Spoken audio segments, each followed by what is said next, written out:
এই সরকারের কাছে প্রত্যাশাটা আমাদের অনেক বেশি। এই সরকারের নেতৃত্বে আগামী দিনে আমাদের এই ব্যবসা বাণিজ্যের যে সংকটগুলি আছে, এই সংকটগুলি আমরা সমাধান করতে পারবো বলে আমরা আশাবাদী।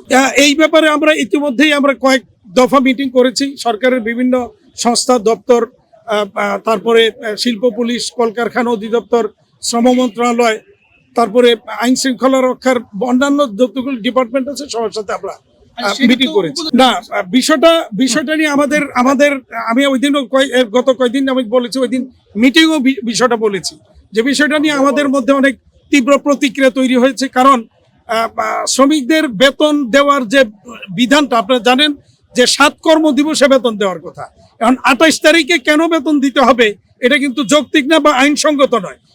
কেউ যদি এখন এই ধরনের কোন প্রেক্ষাপটে কেন বলেছেন সেটা আমি জানি না, তবে উনি যেটা বলেছেন যতটুকু আমি জানি সেটা হচ্ছে যে কিছু ফ্যাক্টরির বেতন হয়তো প্রিভিয়াস বেতন বকেয়া আছে, সেই বকেয়া বেতন তো দিতেই হবে, সেটা দিতে হবে। এর মধ্যে কোনো মানে আমাদের কোনো এই ব্যাপারে যে বক্তব্য নাই যে বেতন দিতে পারবে না।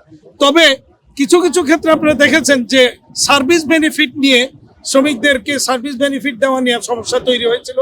সেই জায়গায় আমাদের ওই কতগুলি ফ্যাক্টরি সহযোগিতা চেয়েছে সরকারের, এবং সেখানে আইনের বিধানও রয়েছে।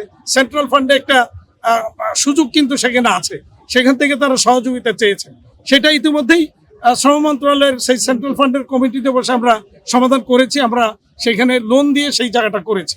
সুতরাং এখানে একটা প্রশ্ন খুব আসছে যে শ্রমিকদের সার্ভিস বেনিফিটের জন্য যদি কোনো মালিককে জেলে যেতে হয়, তাহলে ওই মালিক যে গত 30-40 বছর যাবৎ এ দেশকে সার্ভিস দিয়ে গেল, লক্ষ লক্ষ শ্রমিকের বেতন দিয়ে গেল, লক্ষ লক্ষ কোটি কোটি ডলার আর্ন করে দিয়ে গেল, ফরেন কারেন্সি দিয়ে গেল দেশকে, তার সার্ভিস বেনিফিট কে দিবে? এই প্রশ্নটা কিন্তু এখন সামনে এসেছে। আমরা এই ব্যাপারে সরকারের সহযোগিতা চেয়েছি এবং দুই দেশের ব্যবসায়ীদের মধ্যে আমরা একটা আলোচনা করে আমরা এটার সমাধান চেয়েছি। আমরা বলেছি যে আপাতত যে ইয়েটা করেছে এটাকে স্থগিত করা হোক, আলাপ আলোচনার মাধ্যমে পরবর্তীতে এটা যেন সিদ্ধান্ত হয়, সেই পদক্ষেপ সরকারকে নিতে আমরা অনুরোধ করেছি। আমরা আশাবাদী সরকার এই ব্যাপারে কাজ করছেন এবং আমাদের লেভেলেও আমরা দুই দেশের ব্যবসায়ীদের মধ্যে আলাপ আলোচনা করছি।